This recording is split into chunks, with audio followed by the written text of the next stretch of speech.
and welcome to A Cup of Conversation on BRT2 TV.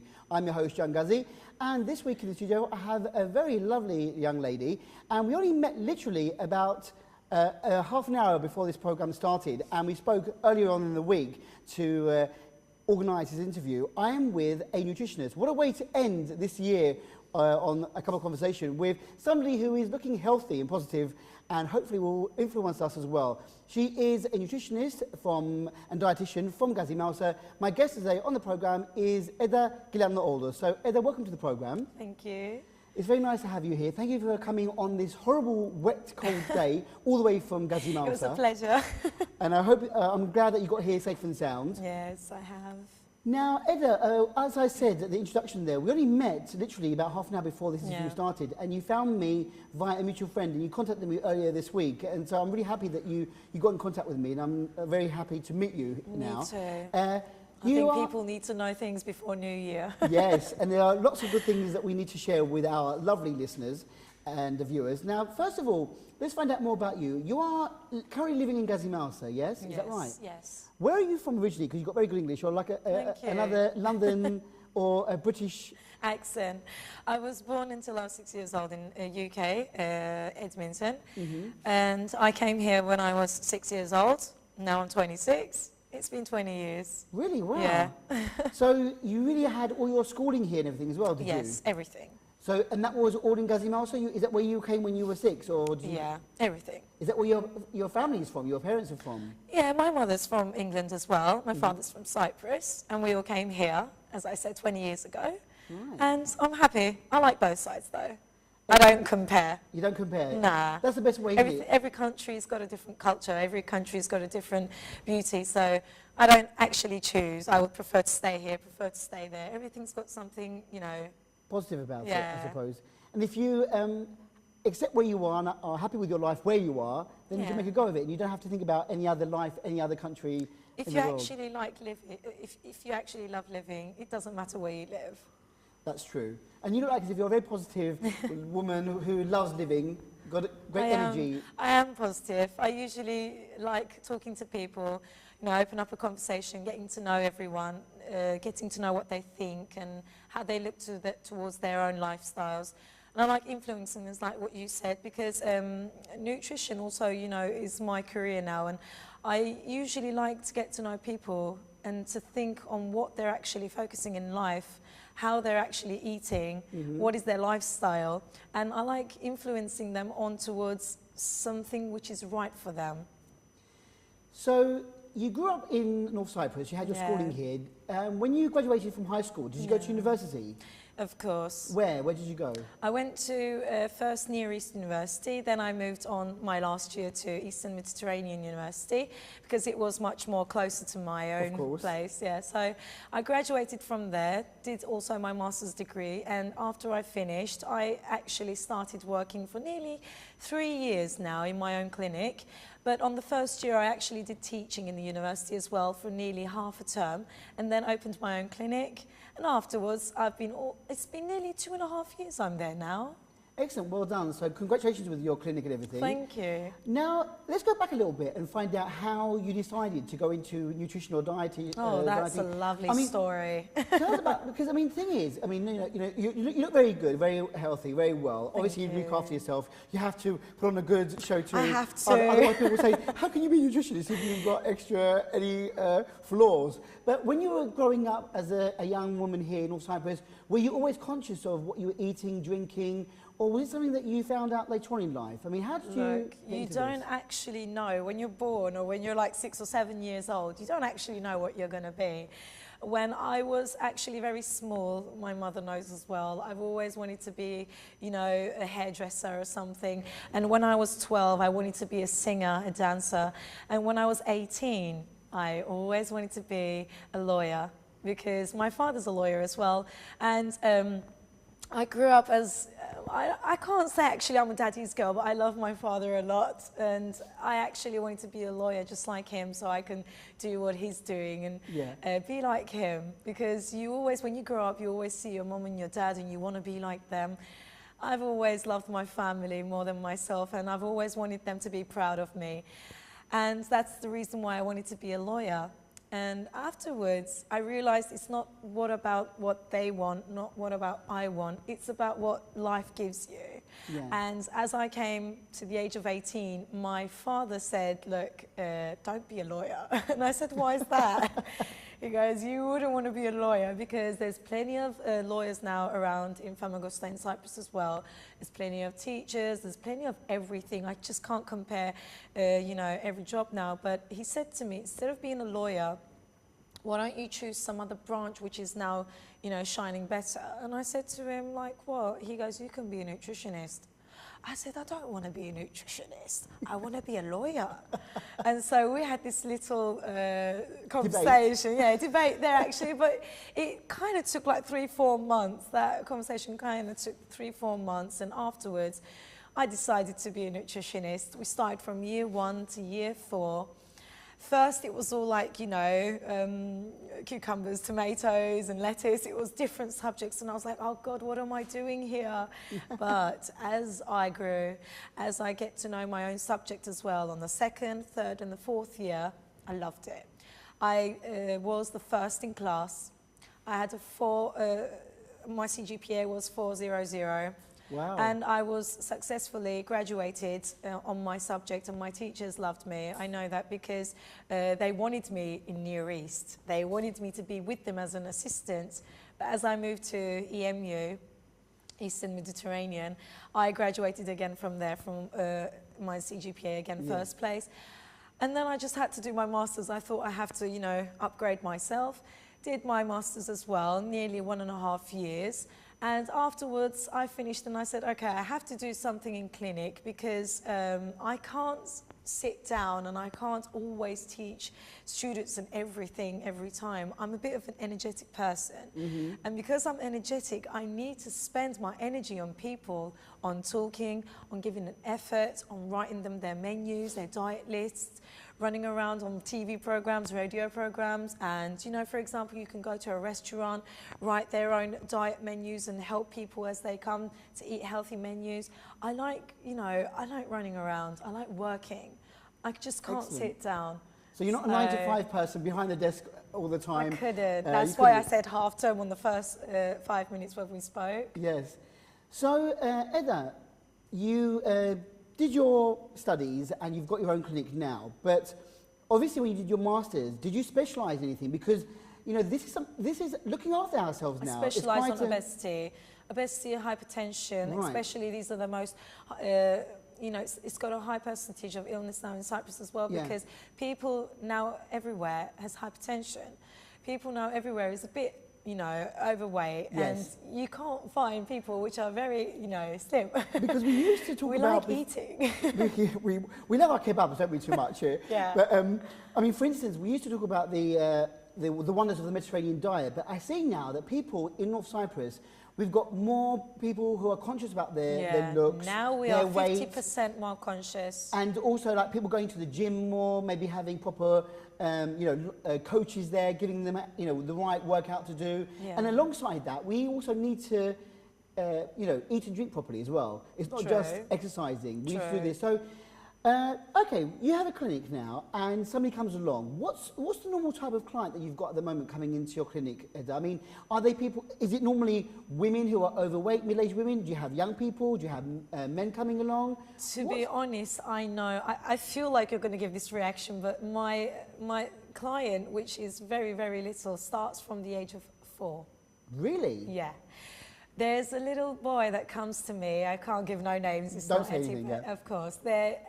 He's 4 years old, for example, and he's 36 kilos. 4 years old and 36 kilos. And this goes to the age of 85, 86 to the kilo of nearly 90, 80.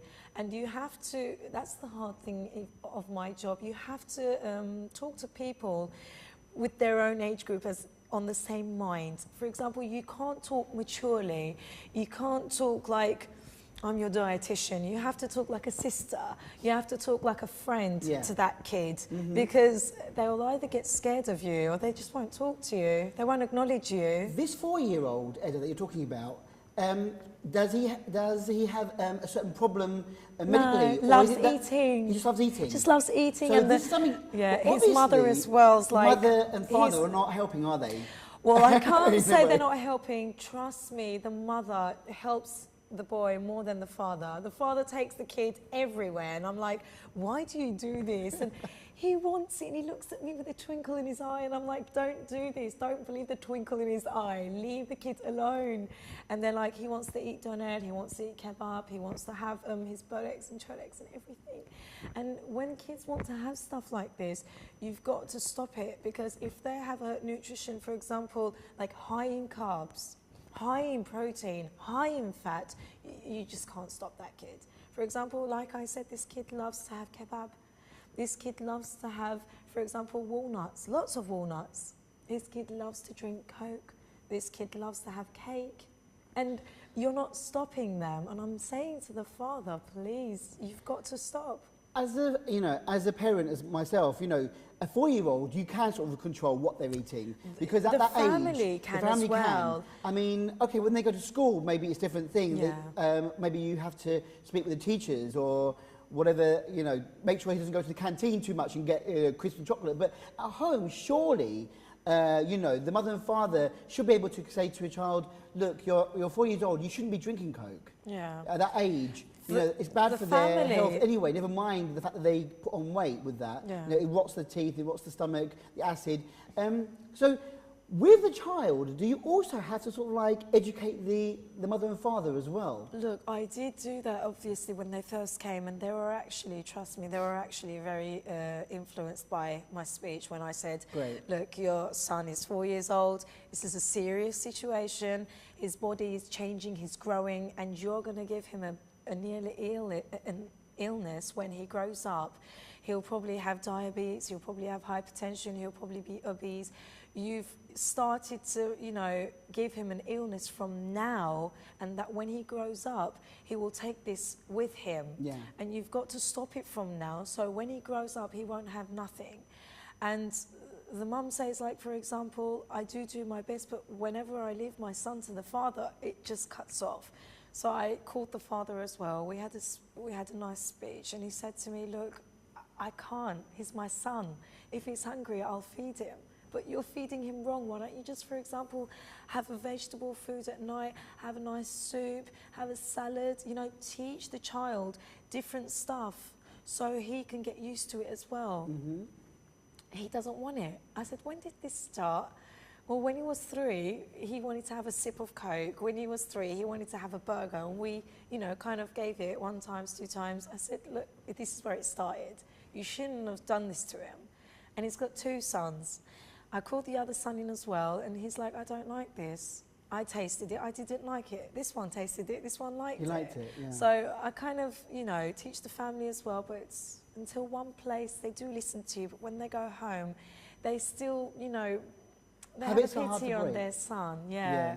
They want to give in, that's not right. You shouldn't mix up your emotions with, what's right for your son. So Eda, for instance, we're going to talk about other subjects as well, aside from this 4-year-old, but for instance, then do you give a plan of what he should eat? I mean, is that how you work?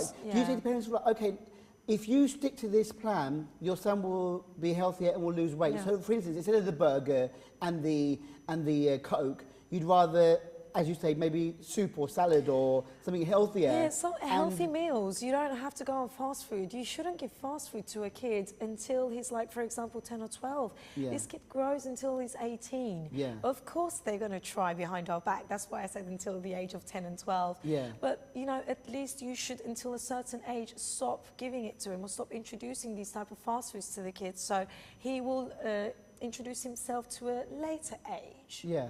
Which is better. Yeah. Okay, that's one case that you've got at the moment. What about, what other subjects can you talk about when it comes to the clients that you have? I mean, who else do you have on your list? For example, there are people who have cancer, breast cancer. There are people who come, for example, with diabetes. There are people who just come to gain weight. People who are very, very thin, very slim, have a very low weight. And I help to every kind of illness, every kind of situation that people have. Nutritionists don't only deal with people who want to gain weight. People who have plenty of illnesses, people who want to gain weight, who want to lose weight, and people with serious health problems they should be going to dietitians or to doctors in a routine, because if they don't, on one place, you will lose the control. You will either gain weight or your illness will either, be in a severe situation. So obviously you ask about that person's medical history when you accept them as a client. With the blood tests as well. And you do all the tests.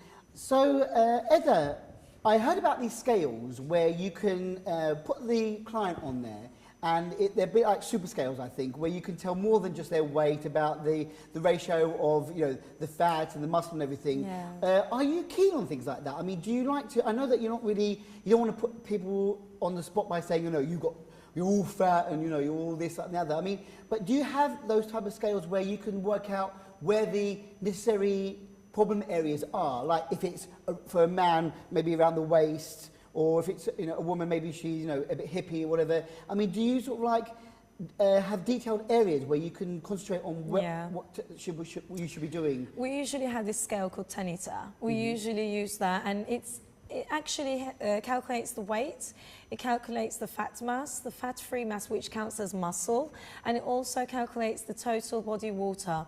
So with all of this, you actually measure the right arm, left arm, right leg, left leg, and your trunk. So with all of these compartments, you can actually see how much fat, how much muscle, and how much accumulated water is in your body in every part. So the clients usually come saying to me, can I get measured? And I say, all right, then you're going to get measured with all this coming.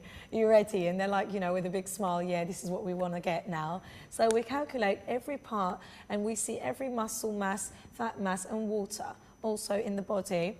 And after that, I show them, for example, you have this much, this much, this much, so you need to lose this weight. And after that, if they need a diet menu, we write them a diet menu which needs to be a very, not strict diet, but something close to their lifestyle so they can be able to do it. And then they start losing weight and they go happily ever after. Hopefully at the end. Yeah. I mean, it's very, very difficult.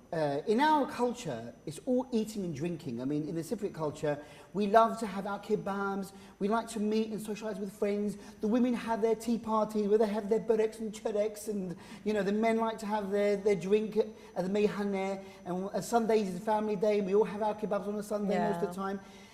Do you try to think of that when you incorporate a diet? When you look at the clientele that you have, I mean, obviously they're mostly Turkish Cypriots living here.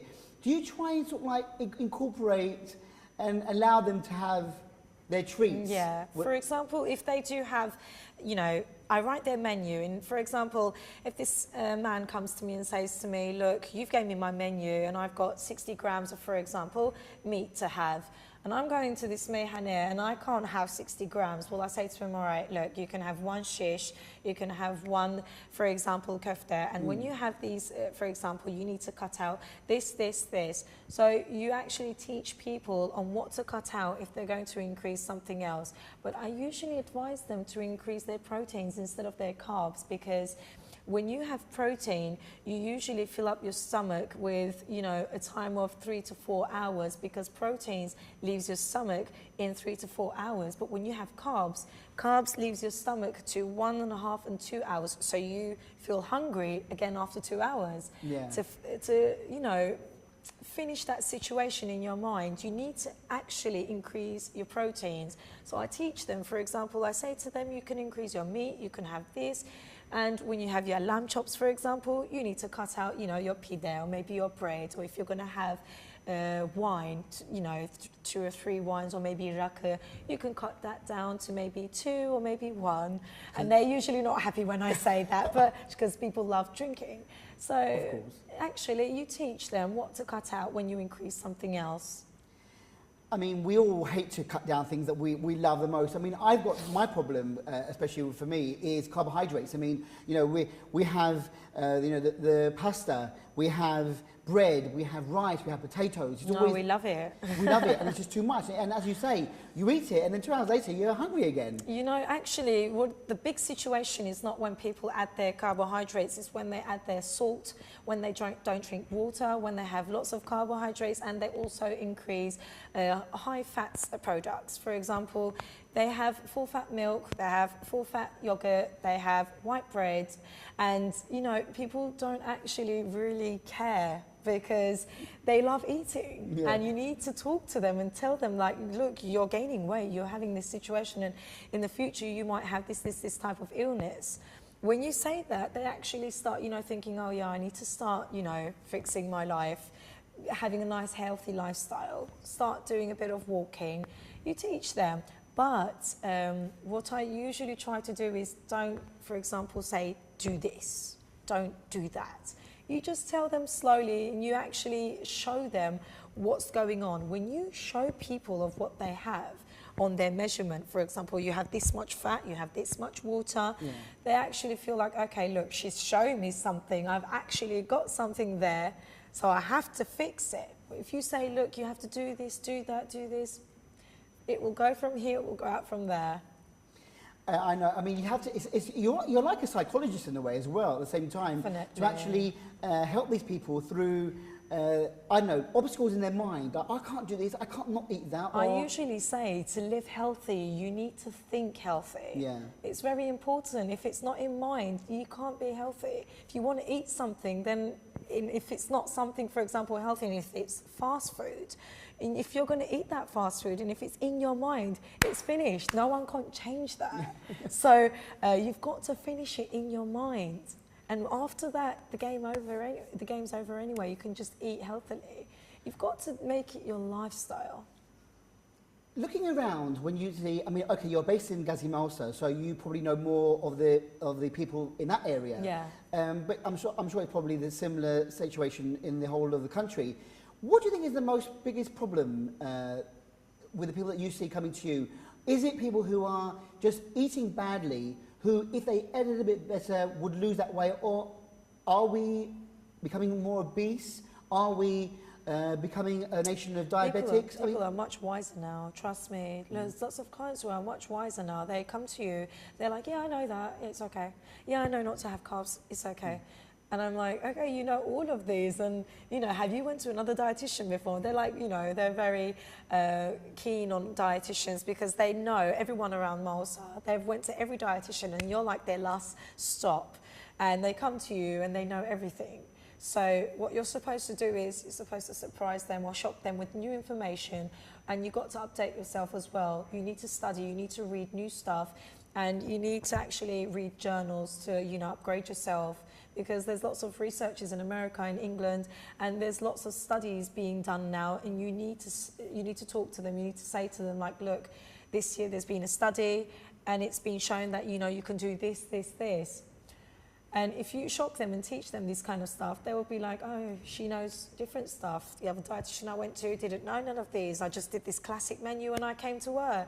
So you need to surprise people, teach people with new information. Do you keep yourself updated by what's going on, you know, around the world, Definitely. the latest things that? I usually read the American Journal of Clinic Nutrition, British Journal Clinic Nutrition, lots of journals that also, you know, have stuff that include nutrition. Not only that, I actually love reading the American Heart Association, which also talks about, you know, lots of illnesses with including heart, hypertension, hypercholesterol, and this all is equals to nutrition. If you don't fix your nutrition, your lifestyle, you won't have, you know, a healthy future. Yeah. And what about the other direction? I think that you were saying earlier on about there are some people who want to actually put on weight, like maybe they're very, very slim, or they need to build a bit of muscle up. Can you help in that direction as well, where you give them, I'm probably That's assuming sports nutrition. Yeah, high protein probably to build up muscle maybe, or... Well, it's different branches. You know, people who want to gain weight, people who want to lose weight, people who are, you know, the sports players wants to gain their muscle mass, people who have illnesses. It's all branched. You can't give one menu to all of them. Yeah. So you have to be careful and be wisely whilst writing their menus. very specific to that person. You find out what they want, what their history is medically, and what they want to do, and then you work with them that way. Okay, let's come to the crunch point now before we end the interview.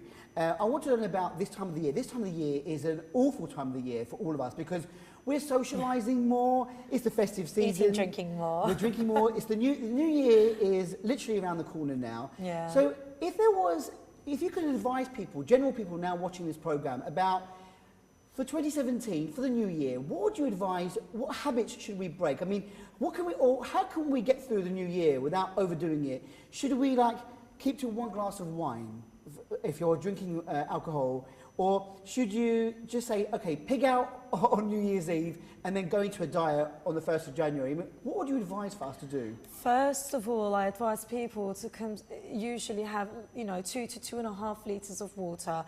If they consume 2 to 2.5 litres of water a day, they will definitely have a full stomach before having their own meal. Really? That's the first secret. What time? What part? Sorry, cut you off there. But when should we drink that water? During the day, before our main meal? 2 to 2.5 litres. That's according to females, of course.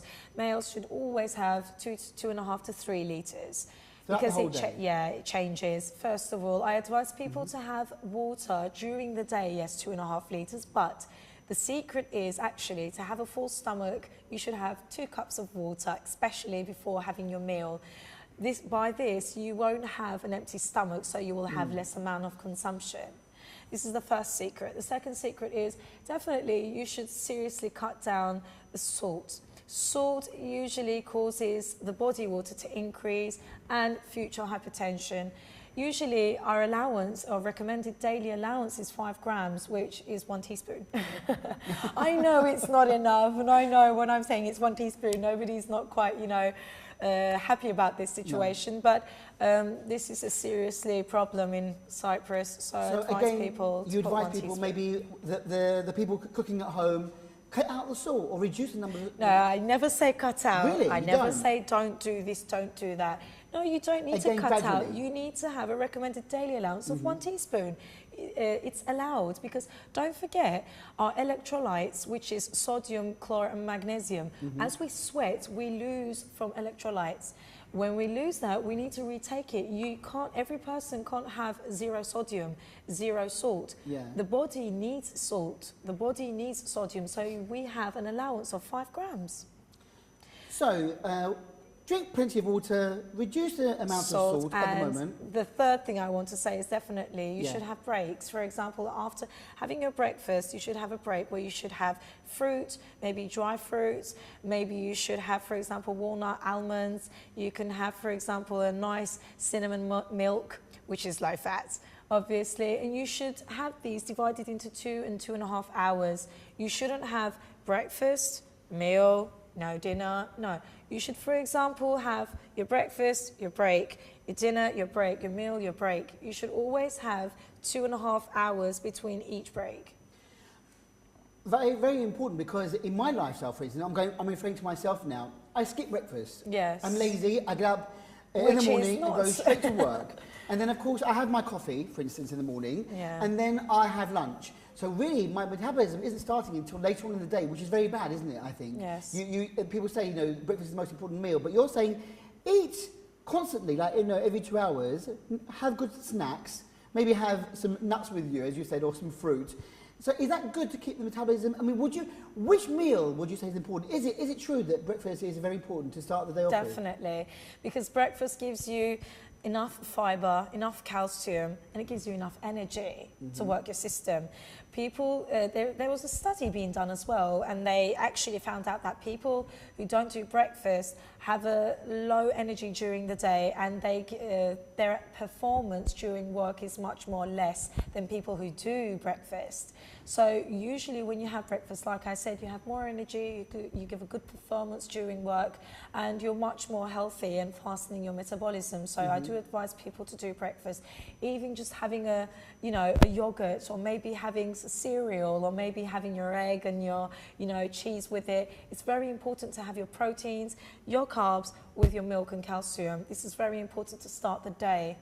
And also, like I said, you need to have a break, have your dinner, your break, and as this goes, your blood sugar levels balances. Yeah. When you balance your blood sugar levels, you won't starve. And when you know, for example, have your dinner, you won't be like, oh my God, I'm crunching, I'm so hungry. You won't feel that because 2 hours earlier, you just had an apple, or maybe 2.5 hours earlier, you had a nice, you know, a Nescafe, for example, with, you know, 2 biscuits, or maybe 3 almonds, 6 almonds. It doesn't matter. You've had a break 2 hours ago. So you have a less appetite when you have, for example, your dinner. It's a big secret to have your breaks between your meals.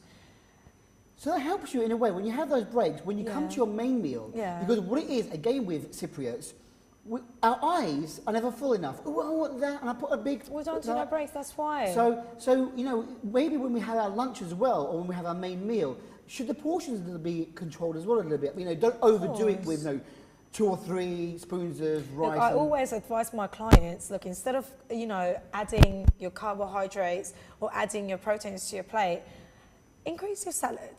Increase your vegetable meal. Yeah.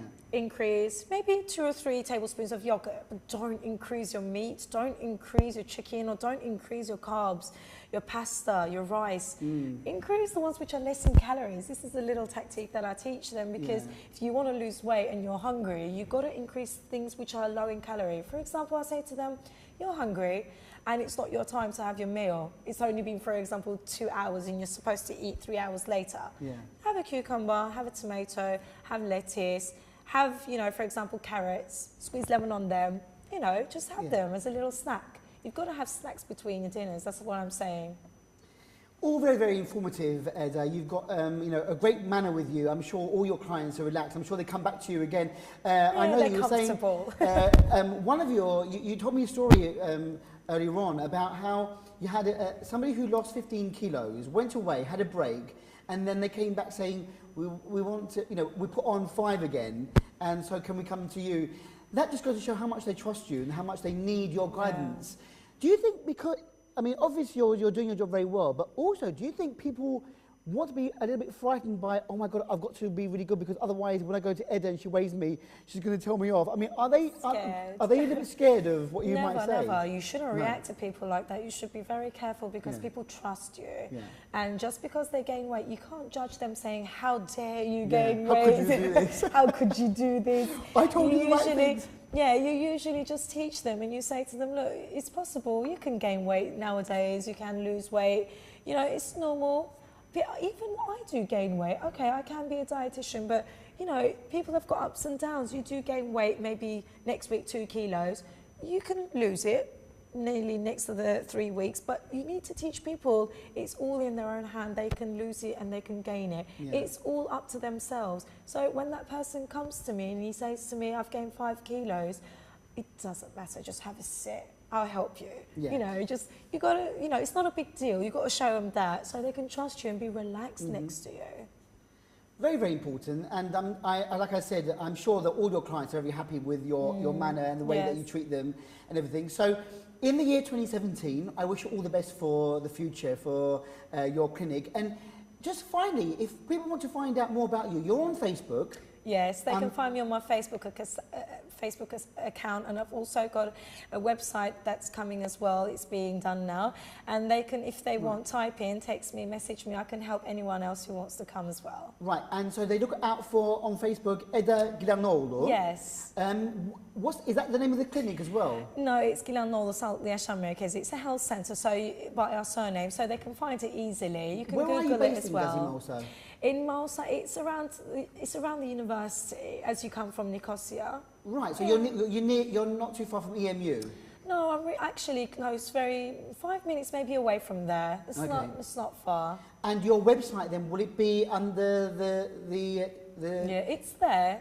Your name or under my workplace. It's got my number. It's got my name, surname. It's on a place barely you can see. So if just people want to communicate me, they can write my name, surname. I'm on Google as well, on YouTube as well. Plus I've got my Facebook account, which is enough for them. Right. And if there's any type of situation they want to talk about, just one message and I can help them. Fantastic. And you know, I'm sure that in the new year, some of us will be probably thinking about how we can be a bit healthier. You know, we make our resolutions, don't we, sometimes? times. Like, Definitely. You know, in 2017, I want to be fitter. Or I want it's to the do popular what- Mondays. This Yeah. Monday I will start. Yes, Which that well, Monday Monday's never going to be a good comes. day for everyone to start something new. But, you know, seriously though, take this opportunity now to maybe, you know, introduce yourself to Eda. She's very, very warm lady. She's very, very happy to meet new clients. I'm sure she'll fit you into her busy schedule. Thank you. And, you know, I mean, do you get people coming from Lefkosia even to your place? Yes, I mean, yes. is it, you don't mind people who are from Yes, others? some people from Lefkosia, maybe one or two from Kyrenia because it's hard to come to Yeah. Malta. And I've got people as well from England as well and from Turkey who follow me and text me messages like, we don't come to you but we follow you and we've got this type of question, can you help us? And I'm like, of course I can't measure you but I can answer your questions. That's good. So I help them. you're worldwide in a way. So if somebody Yeah. wants to ask you a question, you know, Ed, I did this, or can I eat this, or should I Yeah. do that? Is it good for me? For example, I'm sure people from England will be watching this because it's now finally their own language and they can understand us and they can communicate us much more better. So that's why I'm really happy here to be with you because we can help people also who are from England as well. Yes. So the door is wide open for Eda GİLANLIOİLLU's lovely clinic. She's a nutritionist, a dietitian. She'll be happy to help you in the new year Definitely. with any of the questions. And I know that you've also got Turkish programs on different stations, haven't you, as Yes, well? So, I have. So you are quite well known Yes. in this circuit. So well done, Eda. Thank you very much for finding Thank me and you. coming to the program today. As I said, on a really cold and wet morning, but you got here safe and sound. I wish you a safe trip back to Malta. Yeah. Next time in the area, I'll come and have a coffee with you. I hope so. But I'll I'm make waiting. sure that it's a sugar-free coffee, and it'll be my first coffee of the day with you. But thanks a lot again. Keep us, thank you. you know, in mind if anything else crops up in the future. We'd love to Definitely. have you back again as a guest, and you know, I hope that 2017 brings you all that you want. I And hope so. wish you a healthy and happy 2017. Thank you. Thanks a Thank lot, you so Eda. much. And with that, we've come to the end of our very interesting chat with the lovely Eda GİLANLIOİLLU from Gazi Malta. And I'd like to wish you all a happy new year. And until we meet again in 2017, take care, be healthy and be wise and be with BRT. Bye-bye.